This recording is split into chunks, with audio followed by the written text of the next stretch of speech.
Renungan pagi pulang ke rumah oleh Ellen G. White, 12 Desember 2020. Mari kita berdoa. Bapa kami yang di sorga, Allah pencipta langit dan bumi, laut dan segala isinya, Allah yang maha besar, maha kuasa, sumber segalanya, yang kami sembah selalu melalui anak-Mu yang tunggal, Yesus Kristus. Terpujilah Yesus, anak Allah yang maha tinggi, satu-satunya jalan dan kebenaran dan hidup bagi kami.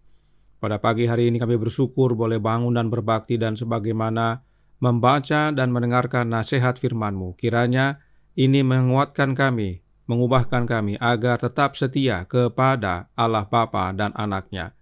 Tolong kami ya Bapa, beserta kami sepanjang hari ini, kehendak-Mu yang jadi, ampun kami akan dosa dan salah, karena kami berdoa hanya dalam nama Anak Allah yang tunggal, Yesus Kristus yang adalah Tuhan dan Juru Selamat kami. Amin. Renungan hari ini akan dibacakan oleh Saudara Nofri Tambalean. Silahkan, Saudara Nofri. Selamat pagi. Judul renungan kita pada pagi ini adalah 144.000. Ayat tema Wahyu 14 ayat 1. Dan aku melihat sesungguhnya anak domba berdiri di bukit Sion, dan bersama-sama dengan dia 144.000 orang, dan di dahi mereka tertulis namanya dan nama Bapanya. Di atas laut kristal yang di depan takhta itu, laut kaca yang bening itu seakan-akan bercampur dengan api, begitu berkilau-kilau dengan kemuliaan Allah. Berhimpunlah rombongan yang telah mengalahkan binatang itu dan patungnya dan bilangan namanya. Wahyu 15 ayat 2. Mereka berdiri bersama anak domba di bukit Sion, memegang kecapi Allah bersama 144.000 orang yang ditebus dari antara manusia. Dan kemudian terdengarlah bagaikan desau air bah dan bagaikan deru guru yang dahsyat, bunyi pemain-pemain kecapi yang memetik kecapinya. Wahyu 15 ayat 1 dan 2. Dan mereka menyanyikan nyanyian yang baru. Di hadapan takhta itu, suatu nyanyian yang tak seorang pun dapat mempelajarinya selain dari yang 144.000 orang itu. Nyanyian itu ialah nyanyian Musa dan anak domba, suatu nyanyian kelepasan. Tak seorang pun kecuali yang 144.000 orang itu dapat mempelajari nyanyian itu, karena nyanyian itu adalah nyanyian pengalaman mereka, suatu pengalaman yang tidak pernah dialami oleh rombongan lain. Mereka adalah orang-orang yang mengikuti anak domba itu kemana saja ia pergi. Mereka ini setelah diubahkan dari dunia ini, dari antara yang hidup, dianggap sebagai korban-korban sulung bagi Allah dan bagi anak domba itu. Wahyu 14 ayat 4. Mereka ini adalah orang-orang yang keluar dari kesusahan besar. Wahyu 7 ayat 14. Mereka telah melewati masa kesesakan seperti yang belum pernah terjadi sejak adanya suatu bangsa. Mereka telah menanggung penderitaan masa kesesakan Yakub. Mereka telah berdiri tanpa pengantara selama pelaksanaan terakhir penghakiman Allah. Tetapi mereka telah dilepaskan karena telah mencuci jubah mereka dan membuatnya putih di dalam darah anak domba. Di dalam mulut mereka tidak terdapat dusta. Mereka tidak bercela di hadapan Allah, karena mereka berdiri di hadapan takhta Allah dan melayani Dia siang dan malam di bait sucinya. Dan Ia yang duduk di atas takhta itu akan membentangkan kemahnya di atas mereka. Wahyu 7 ayat 14-15. Mereka telah melihat dunia ini dilanda kelaparan dan bala sampar. Matahari berkuasa menghanguskan manusia dengan panasnya yang hebat, dan mereka sendiri telah menanggung penderitaan, kelaparan dan dahaga. Akan tetapi mereka tidak akan menderita lapar dan dahaga lagi, dan matahari atau panas terik tidak akan menimpa mereka lagi, sebab anak domba yang di tengah-tengah takhta itu akan menggembalakan mereka dan akan menuntun mereka ke mata air kehidupan, dan Allah akan menghapus segala air mata dari mata mereka. Wahyu 7 ayat 14 sampai 17. Dari pengalaman mereka yang menyakitkan, mereka mengetahui bahayanya dosa, kuasanya, jahatnya, kutuknya, dan mereka memandangnya dengan kebencian. Alfa dan Omega jilid 8, halaman 684-685. Terima kasih. Terima kasih atas penata layanan Saudara Nofri. Tuhan Yesus memberkati. Selamat pagi saudaraku dalam Tuhan. Selamat hari Sabat. Perihal kelompok 144.000 ini sangat menarik perhatian umat Allah. Ada yang percaya angka ini simbolik, ada yang percaya angka ini harafiah. Ada juga yang percaya bahwa 144.000 ini sama sekali tidak pernah mati. Ada juga yang percaya bahwa 144.000 ini hanya mereka yang masih hidup sesudah pintu kasihan ditutup. Mari kita kaji kembali bukti-bukti Alkitab dan tulisan Roh Nubuat agar pengertian kita semakin baik. Bukti pertama kita lihat dalam buku Surga halaman 34 sampai 35 yang berkata, kebangkitan khusus sebelum Yesus muncul. Kuburan-kuburan terbuka dan banyak dari antara orang-orang yang telah tidur di dalam debu tanah akan bangkit, sebagian untuk hidup yang kekal, sebagian untuk mengalami kehinaan dan kengerian yang kekal. Daniel 12 ayat 2. Semua yang telah mati di dalam iman kepada pekabaran malaikat yang ketiga akan keluar dari kuburan dengan dimuliakan, akan mendengar perjanjian damai Allah dengan mereka yang telah memelihara hukumnya. Juga yang telah menikam dia, Wahyu 1 ayat 7, mereka yang mengejek dan mencemoohkan derita kematian Kristus dan penentang paling keras kebenarannya dan umatnya dibangkitkan untuk memandang dia dalam kemuliaannya dan memandang penghormatan yang diberikan kepada mereka yang setia dan menurut. Inilah kebangkitan istimewa tersebut. Kebangkitan ini terjadi sebelum Yesus datang atau muncul. Dalam kebangkitan istimewa ini ada dua kelompok yang bangkit. Satu kelompok bangkit untuk terima hidup yang kekal, dan satu kelompok untuk terima kebinasaan kekal. Hal ini berdasarkan Daniel 12 ayat 2. Perhatikan bahwa yang bangkit ini banyak. Lalu dikatakan mereka yang bangkit kepada kehidupan kekal adalah semua yang telah mati di dalam iman kepada pekabaran malaikat yang ketiga. Mengapa ini penting kita perhatikan? Karena ada yang percaya bahwa yang bangkit untuk kehidupan yang kekal hanya dua orang, yaitu Nyonya White dan Nyonya Hastings. Dari penjelasan kutipan ini jelas bahwa tidak hanya dua orang. Kita tidak tahu berapa tepatnya yang bangkit, tetapi bukan hanya dua. Nah, jangan lupa bahwa pada kebangkitan istimewa ada dua kelompok yang bangkit. Satu kelompok untuk hidup kekal dan satu kelompok untuk binasa kekal. Sementara dalam kebangkitan umum tidak ada dua kelompok yang bangkit. Dalam kebangkitan umum hanya yang benar yang bangkit. Mereka yang tidak selamat tidak turut bangkit. Mereka akan bangkit nanti setelah masa 1000 tahun. Ini bukti pertama yang perlu kita ingat. Kemudian, kapankah hal ini terjadi? Kutipan ini diambil dari buku Kemenangan Akhir bab 40, halaman 672 paragraf 1. Mari kita baca paragraf sebelumnya.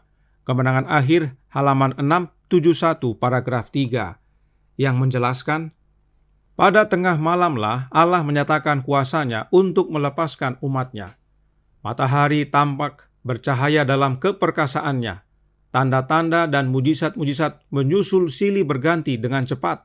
Orang-orang fasik melihat pemandangan itu dengan ketakutan dan keheranan, sementara orang-orang benar memandang kesukaan besar itu sebagai tanda kelepasan mereka. Segala sesuatu di alam ini kelihatannya berubah. Sungai-sungai berhenti mengalir, awan-awan hitam tebal muncul dan saling berbenturan satu sama lain. Di tengah-tengah langit yang sedang marah itu ada suatu ruang terbuka dengan kemuliaan yang tak tergambarkan. Dari sana datang suara Allah bagaikan suara gemuruh air yang berkata, "Sudah terlaksana." Wahyu 16 ayat 17. Suara itu mengguncangkan langit dan bumi.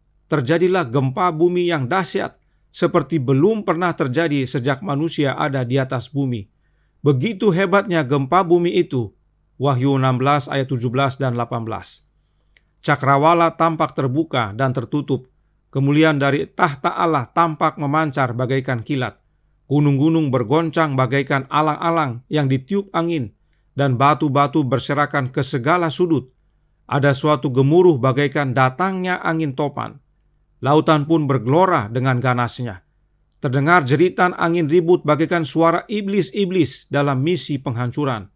Seluruh dunia bergelora bagaikan gelombang laut. Permukaannya terbelah-belah. Dasarnya tampaknya hancur.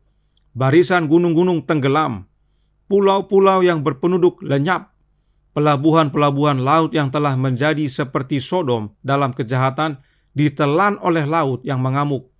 Babel yang besar itu telah menjadi peringatan di hadirat Allah untuk memberikan kepadanya cawan yang penuh dengan anggur kegeraman murkanya. Hujan es batu yang besar masing-masing beratnya kira-kira seberat 1 talenta atau 100 pon melakukan penghancuran. Wahyu 16 ayat 19 dan 21. Kota-kota megah kebanggaan dunia ini diruntuhkan. Istana-istana para bangsawan di mana orang-orang besar dunia telah memboroskan harta kekayaan mereka untuk memuliakan diri sendiri, hancur dan musnah di depan mata mereka. Tembok-tembok penjara rubuh berkeping-keping dan umat Allah yang dipenjarakan oleh karena iman mereka dibebaskan. Inilah peristiwa yang terjadi yang membuat kubur-kubur terbuka dan kemudian terjadilah kebangkitan istimewa tersebut. Nah, apakah yang membuat langit dan bumi goncang serta terjadi gempa bumi yang dahsyat? Yang membuat adalah suara Allah yang berkata, "Sudah terlaksana." Hal ini sesuai dengan pernyataan Wahyu 16 ayat 17. Mari kita baca Wahyu 16 ayat 17 yang berbunyi, "Dan malaikat yang ketujuh menumpahkan cawannya ke angkasa, dan dari dalam bait suci kedengaranlah suara yang nyaring dari tahta itu, katanya, sudah terlaksana." Jadi Allah, yaitu Bapa, berbicara dari dalam bait suci dengan suara nyaring, sudah terlaksana pada waktu cawan ketujuh ditumpahkan. Lalu terjadilah gempa yang dahsyat dan kubur-kubur terbuka. Kemudian ada 2 kelompok yang bangkit. 1 kelompok untuk hidup yang kekal dan 1 kelompok untuk binasa yang kekal. Kembali, ada yang mengalami kebangkitan istimewa dan semua yang bangkit untuk hidup yang kekal adalah mereka yang mati dalam iman pekabaran malaikat ketiga, yaitu mereka yang tergabung dalam 144.000. Dan ini terjadi pada waktu cawan ketujuh ditumpahkan dan Allah Bapa berkata, "Sudah terlaksana." Suara Allah inilah yang dimaksudkan Nyonya White saat menjelaskan tentang kondisi Nyonya Hastings berikut ini, yang tertulis dalam suratnya nomor 10 tahun 1850 paragraf 5. Saya melihat bahwa dia, yaitu Nyonya Hastings, telah dimeteraikan dan akan bangkit oleh suara Allah dan berdiri di atas bumi dan akan bersama dengan 144.000. Saya melihat kita tidak perlu meratapi dia. Dia beristirahat dalam waktu kesesakan, dan semua kita dapat meratap untuk kerugian kita karena dicabut dari rombongannya. Saya melihat kematiannya akan menghasilkan yang baik. Perhatikan, Nyonya Hastings telah dimeteraikan. Nah, apakah maksudnya? Meterai apa yang dimaksudkan oleh Nyonya White? Mari kita baca ayat-ayat berikut ini. Pertama, Wahyu 7 ayat 3-4. Katanya, "Janganlah merusakkan bumi atau laut atau pohon-pohon sebelum kami memeteraikan hamba-hamba Allah kami pada dahi mereka. Dan aku mendengar jumlah mereka yang dimeteraikan itu 144.000 yang telah dimeteraikan dari semua suku keturunan Israel." Jumlah yang dimeteraikan adalah 144.000 dan mereka dimeteraikan pada dahi mereka. Apakah yang dimeteraikan pada dahi mereka? Wahyu 14 ayat 1 berkata, "Dan aku melihat sesungguhnya anak domba berdiri di bukit Sion dan bersama-sama dengan dia 144.000 orang, dan di dahi mereka tertulis namanya dan nama bapanya." Yang 144.000 itu menerima meterai pada dahi mereka, dan meterai itu adalah nama anak Allah dan nama Allah Bapa, tertulis di dahi mereka. Inilah meterai yang Nyonya White maksudkan saat menjelaskan tentang Nyonya Hastings, bahwa Nyonya Hastings tergabung dalam 144.000 karena dia telah dimeteraikan dengan menerima nama anak Allah dan nama Allah Bapa. Ingat, hanya 2 nama. Kemudian, masih dalam surat yang sama, kita perhatikan. Surat nomor 10 tahun 1850. Perhatikan, Nyonya Hastings dibangkitkan oleh suara Allah. Artinya, Nyonya Hastings bangkit pada waktu cawan ke-7 ditumpahkan, di mana suara Allah Bapa berseru dengan nyaring, sudah terlaksana. Dan pada waktu itu kubur-kubur terbuka, dan nubuatan Daniel 12 ayat 2 tentang kebangkitan istimewa terjadi. Inilah dasarnya mengapa Nyonya Hastings tergabung di dalam 144.000 dan bukan di luar 144.000 dan bukan ditambahkan kepada 144.000. Lalu, apakah hanya Nyonya Hastings yang boleh mengalami hal ini? Lihat kalimat yang diwarnai merah. Nyonya White berkata, jangan terlalu meratapi Nyonya Hastings karena dia akan bersama 144.000 itu. Tetapi merataplah jika kita tidak termasuk dalam rombongan itu. Inilah yang Nyonya White nyatakan kepada suami Nyonya Hastings dan semua yang berduka saat itu. Artinya, Nyonya White berkata, mereka semua punya harapan untuk masuk dalam rombongan itu. Ini bukti bahwa tidak hanya Nyonya Hastings yang bisa masuk dalam rombongan. Selanjutnya, Roh Nubuat juga menjelaskan dalam Kisah Para Rasul halaman 270 paragraf 1 yang berbunyi, Rasul itu telah membawa pikiran saudara-saudara di Korintus terhadap kemenangan-kemenangan yang diperoleh dalam persoalan kebangkitan. Bila semua orang saleh telah dibangkitkan, sejak dari waktu itu, mereka akan hidup selama-lamanya bersama Allah. Rasul itu menyatakan, sesungguhnya aku menyatakan kepadamu suatu rahasia. Kita tidak akan mati semuanya, tetapi kita semua diubahkan dalam sekejap mata pada waktu bunyi nafiri yang terakhir. Sebab nafiri akan berbunyi dan orang-orang mati akan dibangkitkan dalam keadaan yang tidak dapat binasa, dan kita semua akan diubahkan. Karena yang dapat binasa ini harus mengenakan yang tidak dapat mati, dan sesudah yang dapat binasa ini mengenakan yang tidak dapat binasa, dan yang dapat mati ini mengenakan yang tidak dapat mati, maka genaplah firman Tuhan yang tertulis, maut telah ditelan dalam kemenangan. Hai maut, di manakah kemenanganmu? Hai maut, di manakah sengatmu? Tetapi syukurlah kepada Allah yang telah memberikan kepada kita kemenangan oleh Yesus Kristus Tuhan kita. Pernyataan ini dikutip dari 1 Korintus 15 ayat 51 sampai 55. Jadi, ada yang masih hidup dan kemudian ada yang dibangkitkan, yaitu pada kebangkitan umum. Yang masih hidup ini tidak diangkat terlebih dahulu, tetapi yang mati harus bangkit terlebih dahulu, baru yang hidup diubahkan dalam sekejap dan kemudian semuanya bergabung dan terangkat naik bertemu dengan Yesus di angkasa.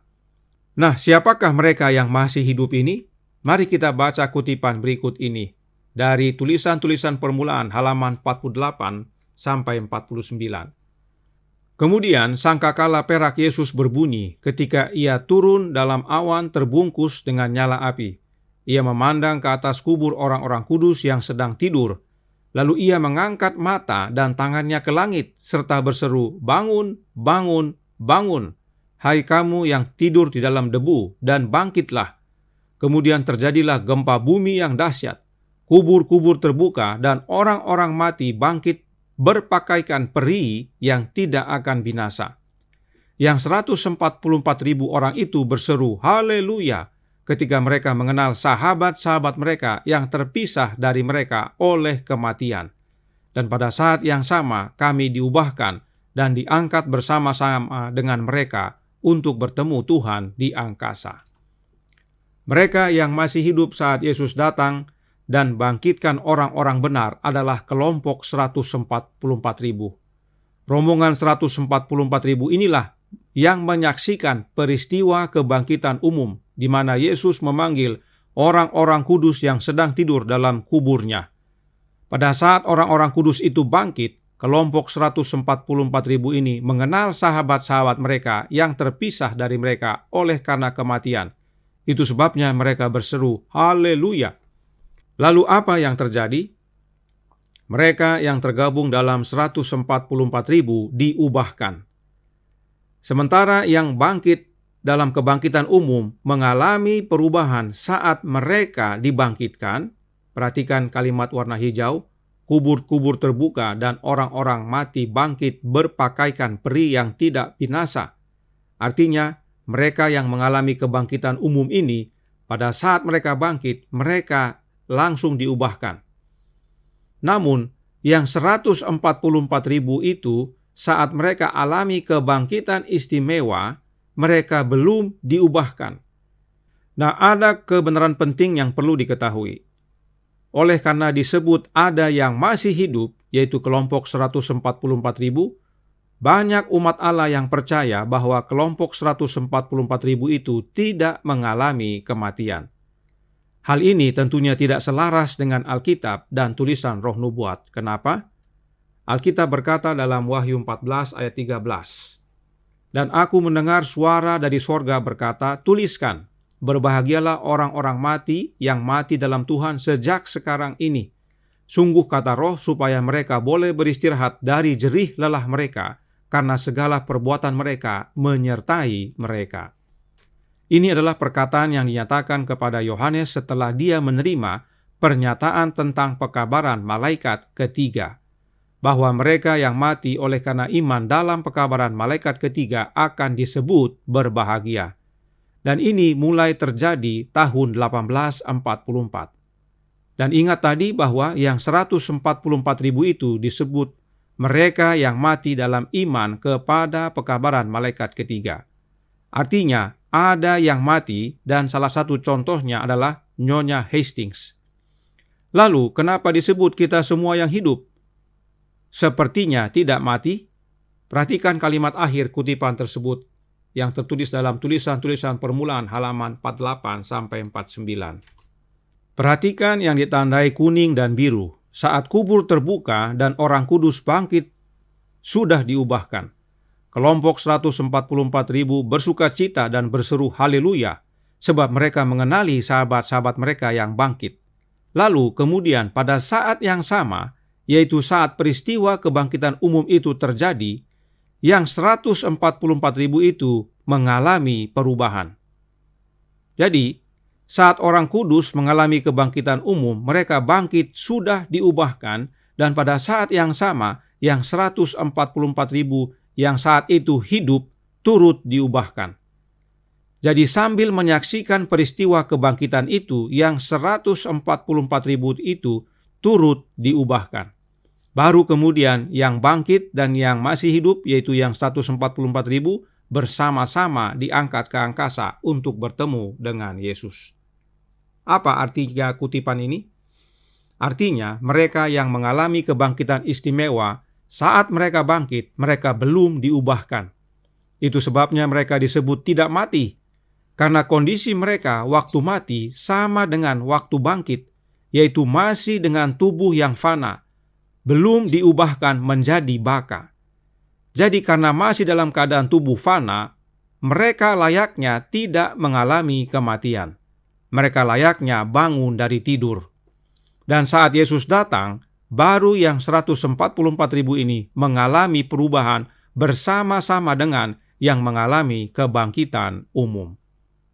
Jadi, mereka yang tergabung dalam 144.000 ada yang mati. Itu sebabnya Yohanes tulis, berbahagialah yang mati sejak saat ini, yaitu sejak 1844. Nah, renungan hari ini juga menyatakan sesuatu yang membuat umat merasa bahwa yang 144.000 itu tidak alami kematian. Mari kita baca dalam Pulang ke Rumah halaman 367 paragraf 1 yang berkata, "Tak seorang pun kecuali yang 144.000 orang itu dapat mempelajari nyanyian itu, karena nyanyian itu adalah nyanyian pengalaman mereka. suatu pengalaman yang tidak pernah dialami oleh rombongan lain. Mereka adalah orang-orang yang mengikuti anak domba itu kemana saja ia pergi. Mereka ini setelah diubahkan dari dunia ini, dari antara yang hidup, dianggap sebagai korban-korban sulung bagi Allah dan bagi anak domba itu. Wahyu 14 ayat 4. Mereka ini adalah orang-orang yang keluar dari kesusahan besar. Wahyu 7 ayat 14. Mereka telah melewati masa kesesakan seperti yang belum pernah terjadi sejak adanya suatu bangsa. Mereka telah menanggung penderitaan masa kesesakan Yakub. Mereka telah berdiri tanpa pengantara selama pelaksanaan terakhir penghakiman Allah. Kutipan ini membuat banyak umat yang percaya bahwa mereka yang tergabung dalam 144.000 itu tidak mengalami kematian, dan mereka adalah orang-orang yang hidup sejak pintu kasihan ditutup, serta mengalami masa kesesakan Yakub. Jika hanya ini yang kita perhatikan, maka kutipan roh nubuat dan ayat Alkitab yang sudah kita baca sebelumnya gugur, tidak ada artinya. Karenanya bila kita rangkaikan semua bukti roh nubuat dan catatan Alkitab, maka dari kelompok 144.000 itu ada yang pernah alami kematian, namun mengalami kebangkitan istimewa, yaitu pada saat cawan ke-7 ditumpahkan. Dan mereka yang bangkit ini akan bergabung dengan yang masih hidup sejak penutupan pintu kasihan. Keduanya bergabung, yaitu yang hidup sejak pintu kasihan ditutup dan yang mati namun dibangkitkan dalam kebangkitan istimewa. Mereka semua menjadi 144.000. Dan mereka inilah yang tetap hidup sampai Yesus datang. Jadi, kelompok 144.000 ini ada yang pernah alami kematian, namun dibangkitkan dalam kebangkitan istimewa. Dan ingat, belum diubahkan. Layaknya mereka tidak pernah alami kematian.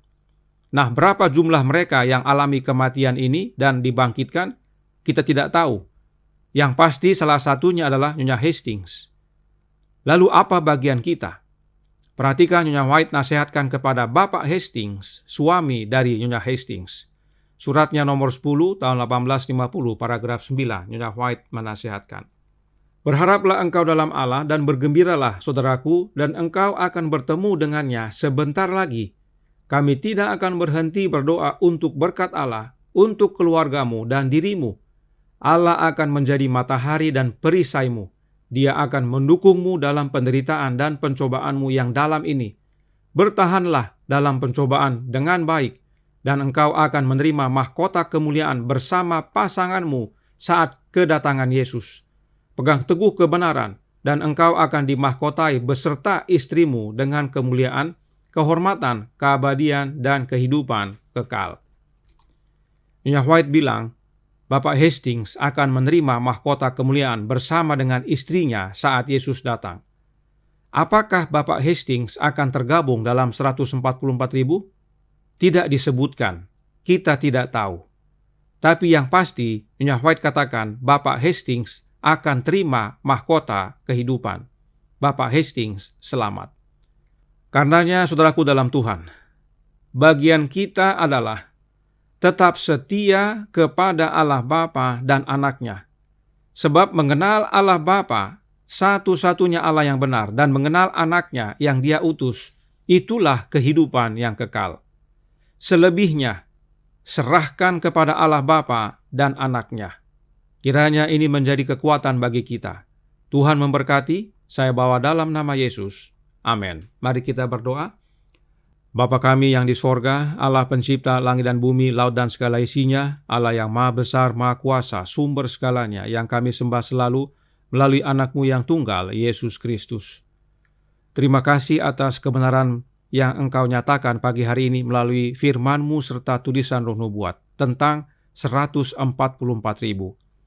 Bahwa ada dari mereka yang mengalami kematian dan kemudian dibangkitkan pada kebangkitan istimewa, namun belum diubahkan. Mereka nanti akan mengalami perubahan saat Yesus datang kedua kali dan kebangkitan umum terjadi. Biarlah melalui pekabaran ini kami dikuatkan, agar sungguh-sungguh setia kepada Allah Bapa dan Anaknya. Dan selebihnya kami serahkan kepadamu ya Bapa, agar apapun yang terjadi adalah kerinduan kami untuk selamat. Beserta kami sepanjang hari ini, tolong kami ya Bapa, kehendak-Mu yang jadi, ampun kami akan dosa dan salah, karena kami berdoa hanya dalam nama Anak Allah yang tunggal, Yesus Kristus, yang adalah Tuhan dan Juru Selamat kami. Amin.